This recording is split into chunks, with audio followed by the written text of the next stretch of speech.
Abortion is horrendous, and it looks like we may have a win on that coming. Plus, we got Representative Andy Biggs, Jack POSOBIEC. Great show tonight on I'm Right.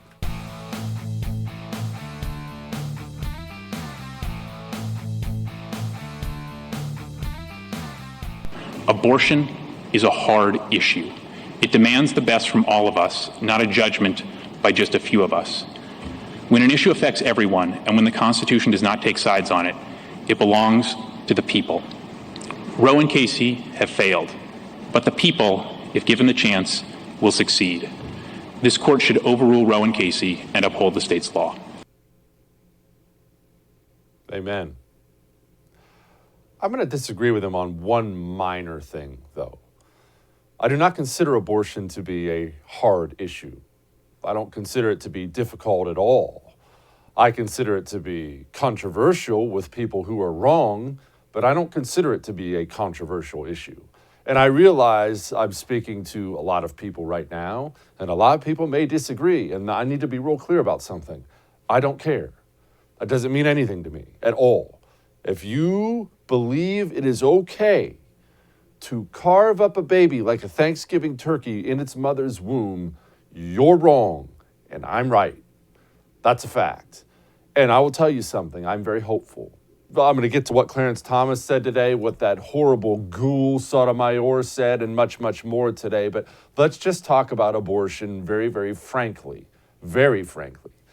It is more than a stain on this nation. It has us give up our moral high ground that it even exists here. I don't differentiate between atrocities done to women and children just because they're done by a doctor in a white lab coat in a nice setting where there's, with disinfectant and such on the shelves. I don't differentiate. We as Americans make a mistake. I've made it 1,000 times myself. Maybe you've made it too. We look at places around the world. Maybe there's human rights abuse. Maybe there's, like I said, assaults on women and children, whatever the case may be. And what we do as Americans, because we love America, I love America, you love America, we look down on them as if we are somehow better. You hear this all the time now with the Taliban in Afghanistan. Now, don't get me wrong, the Taliban are evil monsters, and I hope all of them drop dead at midnight tonight. Actually, take that back right now. I wish all of them would drop dead. I'm not defending the Taliban. But you'll hear an American, maybe on the left, maybe on the right, you'll hear them go off and about the Taliban, and I can't believe they treat women that way, and they abuse kids, they sell kids off into slavery, it's disgusting. Yeah, you're right, it is disgusting, it's terrible, it should never happen. You understand that we have killed 50 million unborn babies in this country? 50 million. Not 50, not even 50,000, 50 million. And I don't care that this is something that's gone on for 50 years now, and it's just part of who we are. It's no less disgusting today than it always was. Abortion is demonic, evil, and wrong. And as a quick side note before I go into what Clarence Thomas said and Kavanaugh and Sotomayor and everything else, I do believe it is demonic. And let me tell you why. Some time ago, I did a stupid little video. It was during Brett Kavanaugh's confirmation. And decided to go undercover. It was just a joke. Again, the video is not important. It's on YouTube if you want to see it. It doesn't matter. But I do a little video. And I had to go back to the Kavanaugh protests. And I put on some T-shirt that made it look like I was a liberal. And of course, they discovered me right away. It doesn't matter. But I was there with a bunch of pro-abortion people. Remember, a lot of that Kavanaugh opposition was all about abortion. I love abortion. And I was going there with the intention of just kind of mocking them, poking them in the ribs a little bit, having fun with the whole thing. And I did that. You'll see it in the video. It's a funny video. People love it. But I had moments there, and I don't have a heart, but I had moments there, I got genuinely sad for these people. If you ever spend time around these pro-abortion activists, I'm telling you, there's something deeply wrong. We're not talking about an argument you have with your neighbor over taxes or illegal immigration. You get to one of these people who is just vehemently pro-abortion, there's something wrong. I will never forget as long as I live. No, I didn't take a picture of it or video, nor would it have been appropriate to do so, but I'll never forget there was a young lady there. 20s, 30s, I don't know. I'm officially at the age I can't tell how old anyone is anymore, but I would guess 30s probably. And she was standing on the Supreme Court steps, and she was naked from the waist up and had all this writing all over her body. And you take one look at that girl's eyes, and you knew there was something deeply, deeply wrong in there. Drugs, demons, I don't know what it is, but there is a real sickness on that side. And if you are on the pro-life side, you should feel very proud that you stand opposite of those people. So yes, I am hopeful. I'm very, very hopeful we can overturn this law. It should not even exist in this nation. Clarence Thomas, God love Clarence Thomas. You can tell he was waiting for this one for a while. I understand we're talking about abortion here, but what is confusing is that if we were talking about the Second Amendment, I know exactly what we're talking about. If we're talking about the Fourth Amendment, I know what we're talking about because it's written, it's there. What specifically is the right here that we're talking about? Well, Justice Thomas, I think that the court in those other contexts with respect to those other amendments has had to articulate what the text means and the bounds of the constitutional guarantees. And it's done so through a variety of different tests that implement First Amendment rights, Second Amendment rights, Fourth Amendment rights. So I don't think that there is anything unprecedented or anomalous about the right that the court articulated in Roe and Casey and the way that it implemented that right by defining the scope of the liberty interest by reference to viability and providing that that is the moment when the balance of interest tips and when the state can act to prohibit a woman from getting an abortion based on its interest in protecting the fetal life at that point. So the right specifically is abortion. It's the right of a woman prior to viability to control whether to continue with a pregnancy, yes. That was wonderful. I know that was a lot of legal mumbo jumbo, not from Clarence, but from her. She immediately tried to do the word salad thing. You always know when someone's there, when someone's lying or they got the back against the wall and they just start chucking words out there. But basically, to break that down simply, Clarence Thomas just asked a really basic question abortion activists have no answer for. Which amendment do you think gives you the right to murder your child? Where is it? Like he said, I mean, I have the Second Amendment. If we're talking about firearms, there's an amendment right there. It's part of the Constitution. I can see it. Where's the amendment that gives you the right to murder your child? It doesn't exist at all. And I do need to clarify something before we go on here. There's some confusion. If Roe versus Wade gets overturned, that does not outlaw abortion in the United States of America. It does not. It does send the issue back to the states, where then the individual states can outlaw abortion. Don't get me wrong, I do believe there should be a federal law outlawing it. I do, but that's not what's at stake here. What's at stake here is, does this give the freedom to individual states to make that call? That's what's going on here. And I'm going to play some Brett Kavanaugh here in a second, and I want to be perfectly clear about something. I don't know the exact way he's going to go, but it looks like he's going to go for the pro-life side. And I've been hard on Brett Kavanaugh because I remember Brett Kavanaugh getting put through the ringer by these dirty communists when he was trying to get on the Supreme Court. And I remember you, me, everybody out there fighting tooth and nail against the character assassination they put that man through. And then he's been on the Supreme Court and he hasn't been that rock solid for us at all. And that has angered me to no end when you go to bat like that for somebody and he's really kind of been very, very squishy and average. But if Brett Kavanaugh will come through on this one thing, I'll be frank with you, I'll forgive him. You think about some of the most important cases, the most consequential cases in this court's history. There's a string of them where the cases overruled precedent. If we think that the prior precedents are seriously wrong, if that, why then doesn't the history of this court's practice with respect to those cases tell us that the right answer is actually to return to the position of neutrality? Again, that's a lot of legal mumbo jumbo, so allow me to explain. Lots of times Roe versus Wade gets upheld because they'll use that word precedent. Well, it's precedent. That was Kavanaugh saying precedent. If the precedent was always wrong, then why are we talking about precedent? Again, sounding like he's going to go our way. Fingers crossed out there, fingers crossed. Now let's contrast that with Sonia Sotomayor and understand something. I consider this way of speaking about an unborn child, I do not consider it to be wrong. I consider this to be the height of evil. How is your interest anything but a religious view? The issue of when life begins has been hotly debated by philosophers since the beginning of time. It's still debated in religions.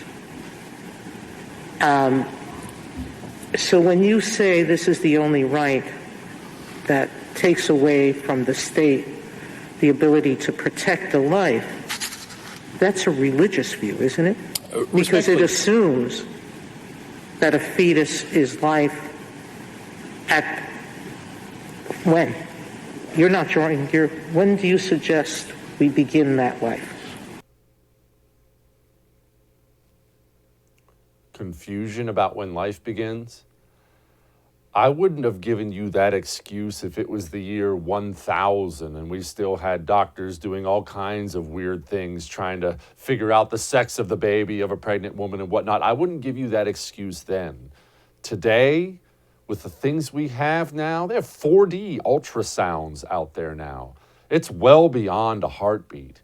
You can look at that little child growing in his mother. So rest assured, Sonia Sotomayor is not in any way confused about when life begins. She absolutely knows exactly when life begins. She just doesn't care about it. In fact, she thinks she'd be fine if you slaughtered it. That's evil. That is evil by any stretch of the imagination. Now, I told you about those protesters I saw at the Kavanaugh protest, and it was difficult for me to put into words exactly how insane these people are, but I did think this was a pretty good video that would display some of that. We had abortion, pro-murder people at the Supreme Court today talking about how much they loved abortion and guzzling down abortion pills. I'm not making it up. It's on camera. Abortion pills are in our heads and we won't stop. Abortion pills are in our heads and we won't stop. Abortion pills are in our heads and we won't stop. Abortion! Abortion! Pills! Pills! Forever! Forever! Abortion! Abortion! Pills! Forever! Forever! Abortion! Abortion! Pills! Pills! Forever! Forever! I want to be clear about something else here. Very, very, very clear, just so everyone understands. You don't have any obligation to compromise with that person. You don't have any obligation to meet those psychopaths halfway. I would argue, and you can make this call on your own, I would argue you have an obligation before God himself to defeat that person. That is whatever kind of sickness, mental illness, I don't know what that is. Whatever those people have is not my problem. They can never be allowed a say in our government ever. And look, I understand that this is probably a different segment for many people. I don't talk about abortion every night. As you can tell, it's something I'm very passionate about. And I do understand the people who are just not worried about it. I get that. I don't judge you. I get people who are like, it's abortion, I don't care. I understand that. I'm passionate about it. I don't expect you to be. But one thing I will never be able to completely wrap my mind around is how many people love it. They just campaign on it. We have a senator calling for revolution if she can't do it. This infringement on women's rights, on our privacy, on the attempt to have state control of our personal health really is what we would see in an authoritarian state. It's not what we would expect in New Hampshire. I think if you want to see a revolution, go ahead, outlaw Roe v. Wade, and see what the response is of the public, particularly young people. That's sick. A revolution? I mean, think about the mentality that takes. If I'm not allowed to murder my baby on demand, I'll revolt. How does that person, I genuinely want to know this, and I know that I'm not a good person, but how does that person look at themselves in the mirror at night and say, you're on the right side? It's sick. MSNBC's Maya Wiley had this to say. But the other is there were so many points made about just who really bears the burden of this discussion. And women of color, if you are Black, if you are Native American, if you are Latina, the vast majority of women who are not going to be able to drive the 100 miles or to survive, you have a higher likelihood of risk of physical health issues and death if you take a child to term than if you abort a fetus. Of course, it's about racism, isn't it? Once again, abortion is wrong. I won't equivocate on it. I don't feel the need to meet anybody halfway on the issue. And let us all bow our heads and say a prayer tonight that this thing does get overturned, because I don't want to live in a country where you're allowed to murder your own child. All that may have made you uncomfortable. It almost undoubtedly did, but I'm right. We have a great show for you tonight. We got Representative Andy Biggs, Jack POSOBIEC, but next, more COVID insanity. You didn't think this stuff was ever going to stop, did you? But first, let's talk about something else uncomfortable. Debt. Not the national debt, that's bad enough. Let's talk about your personal debt.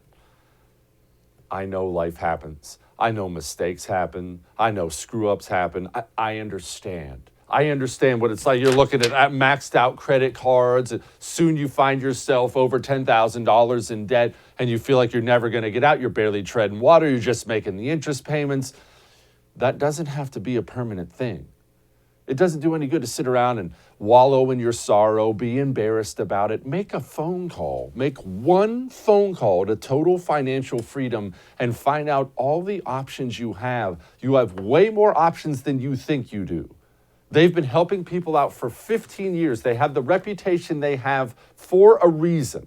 One phone call, 877-332-8291, and tell them Jesse Kelly told you to call. 877-332-8291. Make one phone call. We'll be back.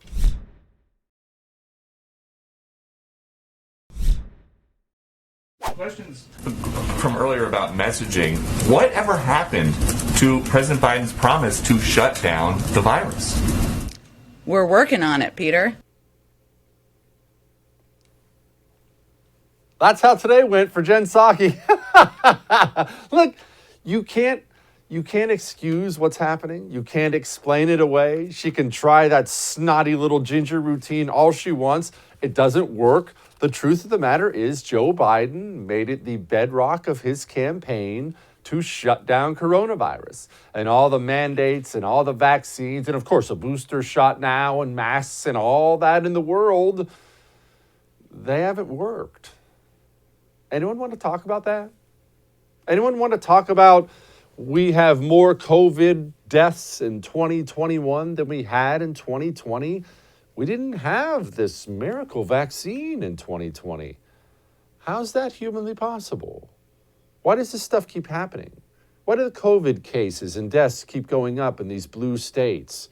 What if everything we've done to combat coronavirus from the very beginning has been dead wrong and hasn't done a thing to help? What if that's true? But let's set that aside, because these people, they love the money, they love the power. They don't know how to change directions. They certainly don't know how to swallow their pride and say, maybe I was wrong. And that's why you see things like this. There's rumor out now that federal health officials, they're talking to the White House already about travel restrictions. What kind of travel restrictions? Well, people returning to the United States of America being forced to self-quarantine for a matter of days. What? By the way, I should note, this doesn't matter whether you test positive or not. It's, hey, welcome back home, American. Now get your butt in your closet and don't come out for 5 days. These people are mad. They're mad, they're drunk with power, and nobody right now who's busy oppressing you and violating your rights over coronavirus, not one of them is looking in the mirror and saying to themselves, maybe I'm wrong. Maybe I'm the bad guy. Because they don't think in those terms. All they think of is power and control. Here's communist Lena Wan on CNN. Our best protection now against the variant would be to get the booster dose for those who haven't already, though we also cannot forget about the other measures that have been in place as well, including indoor masking, which I believe that states and local jurisdictions and businesses that have let go of indoor mask mandates, they should bring it back as well as an additional step to protect against Omicron. Omicron. We definitely need to bring back indoor masking for it. I mean, it's a dangerous new variant. Kathy Hochul, governor of New York, she's already declared a state of emergency. There's this new variant. The CDC already came out and publicly said everyone needs to get boosted now because of the new variant. But remember, the doctor who found the new variant came out on video and she said, I don't know why everyone's freaking out. It's basically a mild cold. Isn't that so wild? There is no logic anymore. And the people who've gone all in on coronavirus, they can't help themselves. And they've gotten to the place, this has happened several times throughout history. This is why history ends up producing monsters who commit actual genocide, because people get so convinced of the righteousness of their cause, it's like they can't see the things they're doing or hear themselves when they talk. Here's formerly sane Jim Cramer of MSNBC saying we should call in the military. Lord knows what happened if you didn't partake. But back then, anyone who refused to get vaccinated would get ratted out immediately because we knew that person could hurt other people. The commonweal was a commonweal. Now we're engaged in a similar struggle with COVID, and Eisenhower would be aghast. We have immunocompromised people who are incubators for every variant to come, walking around lawfully unvaccinated? That's psychotic. We have companies that have tried hard to get people vaccinated and now backing down. We have governors who want to be president by grandstanding on a foolish states' right issue, the right to get sick, get other people sick. So it's time to admit that we have to go to war against COVID. Require vaccination universally. Have the military run it. If you don't want to get vaccinated, you better be ready to prove your conscientious objector status in court. And even then, you need to help in the war effort by staying home until we finally beat this thing. I want to be perfectly clear about something. That way of thinking has killed millions of people throughout history. And here's what's so wild. That guy, Jim Cramer, went home that night and he looked in the mirror and he thought he was looking at the good guy. That's what makes them so dangerous. Remember who you're fighting. All right, we got Congressman Andy Biggs, one of the good ones, coming up next. Talk about Roe versus Wade, talk about Joe Biden's mandates, talk about all kinds of things. But first, Christmas season is upon us. Ladies, I know. I hear it all the time. I hear it from my wife, mother, sister. I hear it from women all the time. Why are men so hard to shop for? Why are men hard to shop for? About to make your life super easy. You ready for this? Go to nwretention.com. Buy your husband some custom-made gear right here in America. You'll love the designs. You'll have a blast checking out their cool designs. But really what you're buying him is quality, custom gear, American-made. He needs a new holster inside the waistband, scout chest holster. Maybe he needs a sling. Maybe he needs a belt. Everything at Northwest Retention Systems is the highest of quality. No more complaining about he's hard to shop for. Go to nwretention.com. Use the promo code Jesse. It gets you 10% off right now. nwretention.com. We'll be back.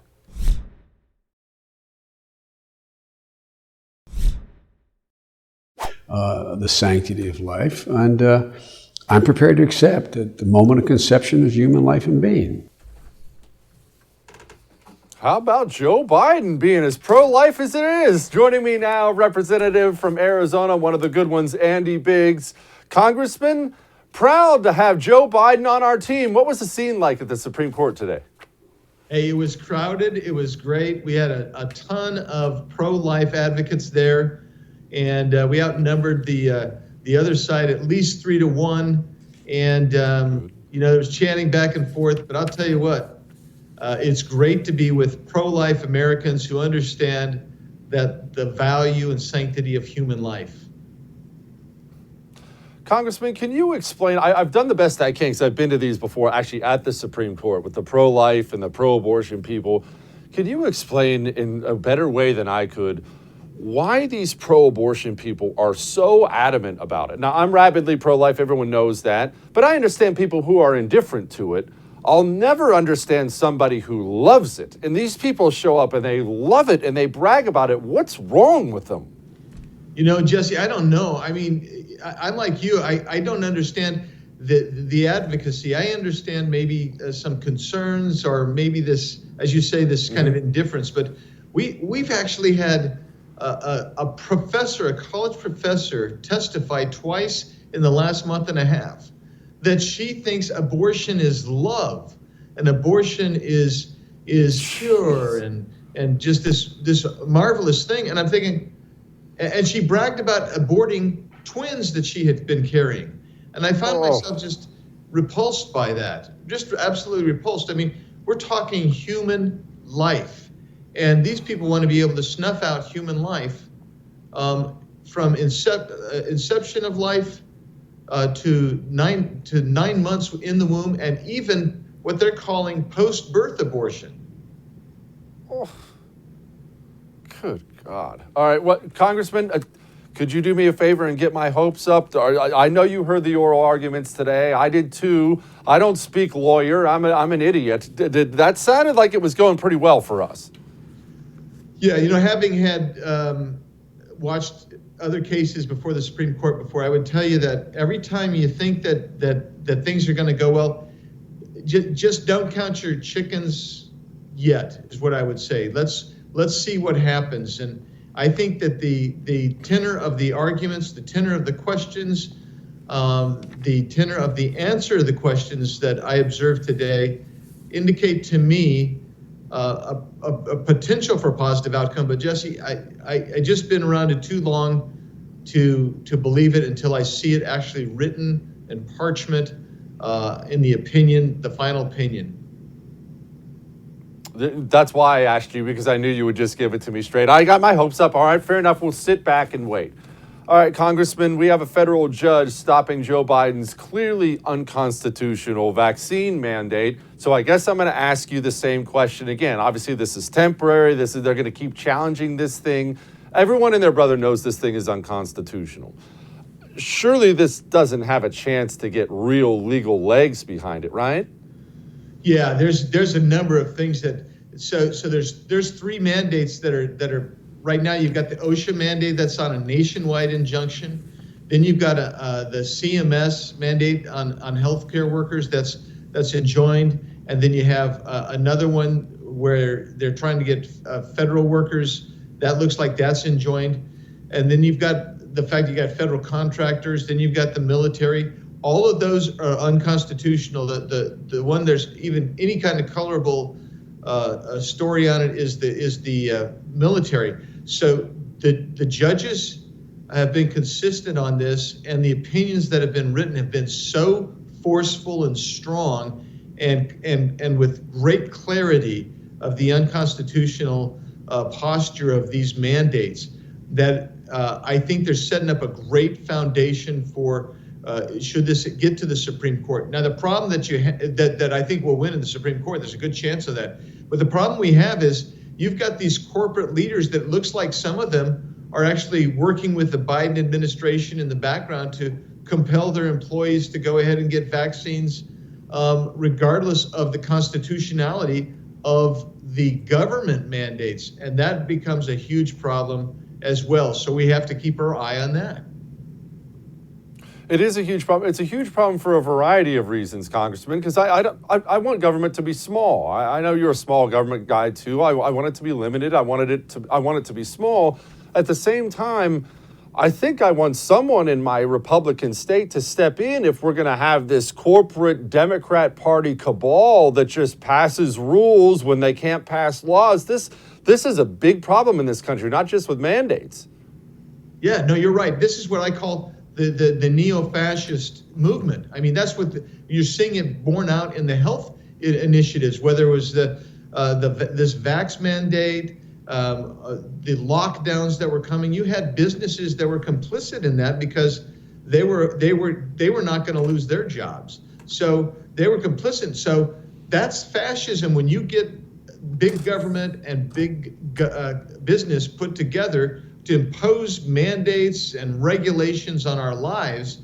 That's pure and simple. That's what fascism ultimately looks like. And that's what you're seeing with these vax mandates that are not constitutional, but companies are still going to enforce them regardless. And I think you're going to see some lawsuits on that too, Jesse. In fact, I know there's lawsuits out there saying, look, you can't do that. And so that's going to be a challenge going forward. Hopefully we can win on that. Good. Fingers crossed on that. All right, finally, Congressman, the CBO says Biden's Build Back Better gives amnesty to 6.5 million illegal immigrants. Please don't tell me 6.5 million illegal immigrants are about to be voting American citizens in the next couple elections. Well, right now, just so you know the posture, that the Build a Bigger bankruptcy bill of Joe Biden remains in the House. The paperwork's still in the House, right? And it hasn't been transmitted to the Senate. When it gets to the Senate, the parliamentarian is most likely to kick that out because there's no authority that it won't pass the Byrd rule, which is a technical rule in the Senate. So if that doesn't happen, then that will get tossed out. And I'll tell you, I think the CBO is underestimating. My estimate is closer to 10 million or more illegal aliens that would get amnesty based on just the extrapolation of the data and the numbers that I've seen as over the years as I've watched the data roll in from the CBP. Congressman Andy Biggs, thank you so much for giving us some time today, sir. Jesse, thanks. Take care, man. That's good news. How about that? Some good news, so news in there. One of the good ones. We need a lot more like Andy Biggs in Congress. All right, we got Jack POSOBIEC coming up next. He's going to give his impassioned thoughts about Dr. Oz and Roe versus Wade and all kinds of things. But first, I know it's shop for health insurance season. 'Tis the season, right? I get it. And I've been there 1,000 times. I know what you're going through. I know you're switching through the different tabs on different websites. I don't understand these premiums and this deductible, and I know. I've done it. As you can tell, I've done it.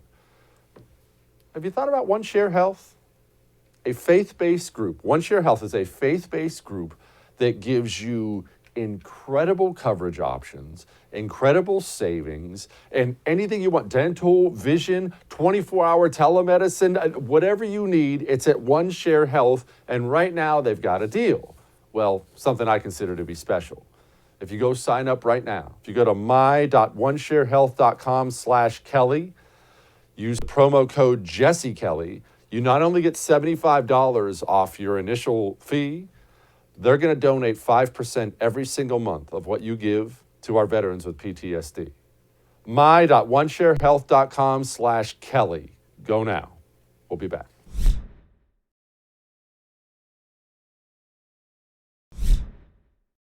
Joining me now, my friend Jack POSOBIEC, host of the Human Events Daily podcast, which is blowing up all over the place. Unsurprisingly, Jack, I hate to get my hopes up. I try not to be too much of a cynic, but I'm just that by nature. But man, Jack, I really despise abortion, as I know you do. And you were all over these oral arguments today. What's supposed to be my takeaway from it? Well, what's really interesting in this, Jesse, is that I actually talked to, so with me, one of the people I defer to on this is the publisher of Human Events, and that's Will Chamberlain. He's a Georgetown lawyer. He is the expert on reading the tea leaves of the court. And what he was saying was like, look, I think you've got at least 4 or 5 hard yeses that they will uphold the Mississippi law going into this. And he said, it's really the ones you got to look at are potentially Gorsuch or, of course, Roberts going into this. Because, of course, Roberts is always going to try to find a way out of it, right? So he said Roberts, of course, don't want to use the phrase, but split the unviable fetus, possibly. So he wants to find a way to, kind of make a neutral setting for this.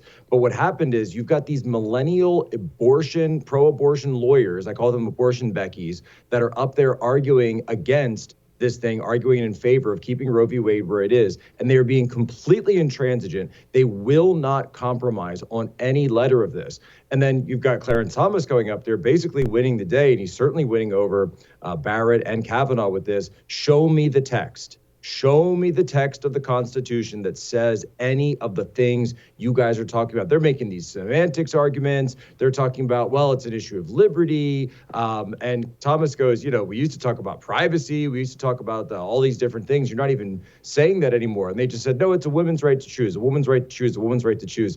Honestly, the arguments weren't even that good. So it put them in a position where, and the AP, just before I came on this, put out their headline as well that said it looks like all 6 conservative justices are leaning towards upholding this thing, which could lead to a potential massive overhaul of Roe v. Wade, the likes of which we have not seen since 1973. And honestly, it's interesting. I actually looked this up because the argument that they kept trying to make was, oh, Roe v. Wade's the law of the land. It's a longstanding tradition. Actually, I checked. Roe v. Wade is younger than every single one of the Supreme Court justices that are currently on the bench. Jack, now this decision, it's my understanding we're not going to get a final decision until June or so. What is that about? How are they not making a decision now? They have to go back for 6 months and discuss everything? Well, that's typically how the Supreme Court runs. You could see something, though, as a decision possibly as early as spring, but it's typically summer when the big decisions are done. That's when the Supreme Court term closes out, certainly closes out by August. And this is something where they're going to go back, and you've got people like Clarence Thomas there. This is clearly, and you could see it in his questioning today, he's usually very, very quiet during these opening argument sessions. But today he was leading the charge on this. This is a moment, a day that he has been waiting for 30 years. He has been waiting so long to finally take a crack at Roe v. Wade, and you could see it. You could see how excited he was. You could see the energy just crackling around his eyes, like he's Thanos, ready to take it to these abortion Beckies and saying, no, we are done with this. This is not based on any law. It's bad legal fan fiction, and it always was from the start. God bless Clarence Thomas. All right, one final thing on this. Just so we're clear, this does not make abortion illegal in America. It's simply, if they do overturn it, it just tosses the issue back to the states, and the states can ban it themselves, correct? That's exactly right. So what it would do is it would basically be like the death penalty, right? We have death penalty states, and since the 1800s, we've had some states that were death penalties, some states that aren't. It would toss it back to a red state, blue state thing, which is actually what the Constitution calls for. All right, moving on here. I want to remind everyone about this Project Veritas video from some time ago because the GHISLAINE Maxwell trial is going on right now, and Jeffrey Epstein's back in the news. I've had the story for 3 years. I've had this interview with Virginia Roberts. We would not put it on the air. First of all, I was told, who's Jeffrey Epstein? No one knows who that is. This is a stupid story. Then the palace found out that we had her whole allegations about Prince Andrew and threatened us a million different ways. We were so afraid we wouldn't be able to interview Kate and Will that also quashed the story. And then Alan Dershowitz was also implicated in it because of the planes. She told me everything. She had pictures. She had everything. She was in hiding for 12 years. We convinced her to come out. We convinced her to talk to us. It was unbelievable what we had. Clinton. We had everything. I tried for 3 years to get it on, to no avail, and now it's all coming out, and it's like these new revelations, and I freaking had all of it. Jack, now obviously there's a ton we can unpack there. That's an old video, but I'm sorry, I can't seem to get past the we had Clinton.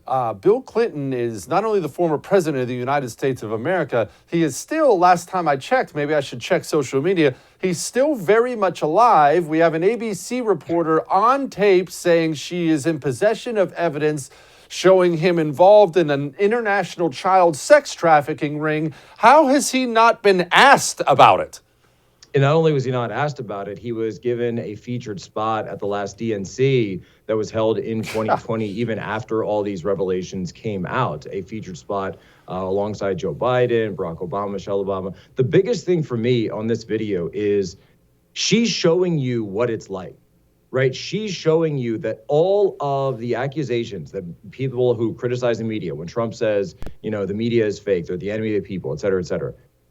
This is what it actually is like behind the scenes. The royal family will call you up and say, you can't run that story. The Clintons will kill the story, right? Hillary Clinton, and we know what she did during the accusers, Monica Lewinsky, et cetera, et cetera. You have now a reporter who's obviously not a conservative, and you can tell with Amy Robach, she's not upset, right? She's not upset that these people weren't taken down. She's upset that she didn't get credit for the story that she was going to run. That person, Virginia Roberts, that is the victim who eventually came out through the Miami Herald years and years and years later. You sat on that, and how many more people had to be victimized while you were sitting on this, but oh, I couldn't get the scoop.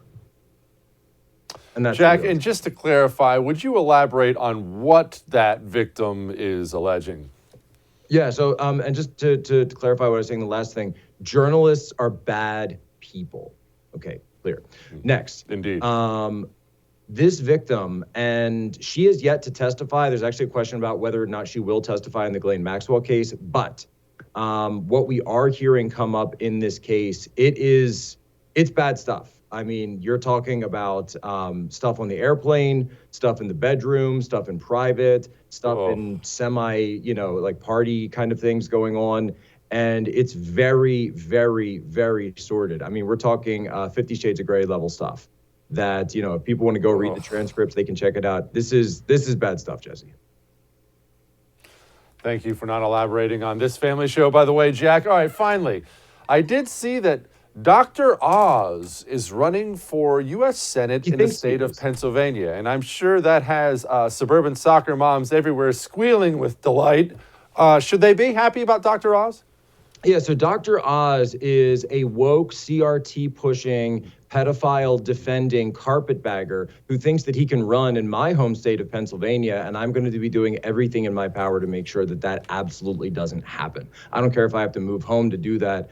This guy, I've gone through just a couple episodes, you know, basically even started scratching the surface of the insanity this guy pushes on his show.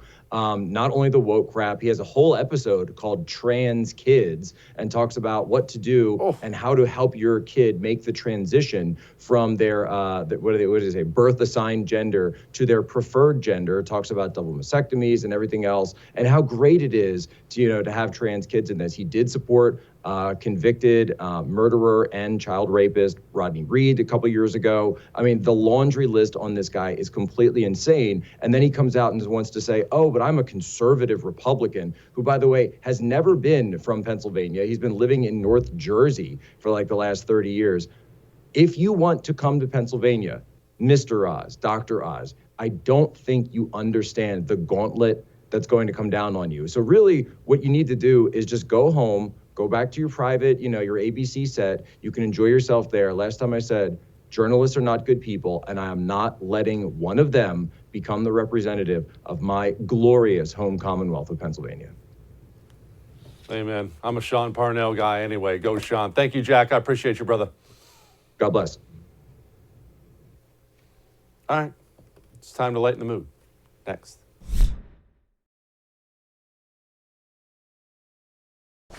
Last chance. Don't you hate when salesmen say that? I hate it every time I walk on the car lot. It's the last chance. This is the last day. So I'm about to have to say it.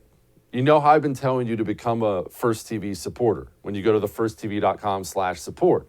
And I've also been telling you it's 20% off right now. 20% off right now to go be a First TV supporter. But this is your last chance. The last day is today. Tomorrow, you can't get it. Go to thefirsttv.com/support. Sign up.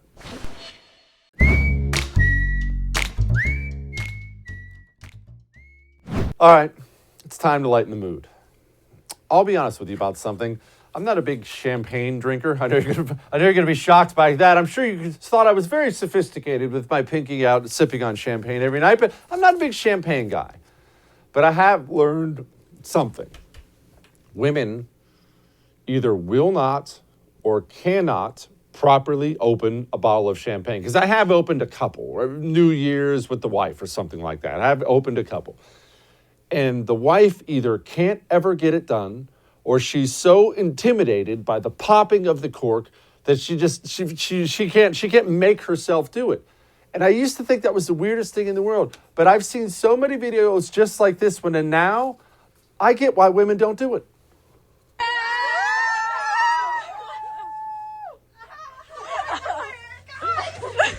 She ain't squirting.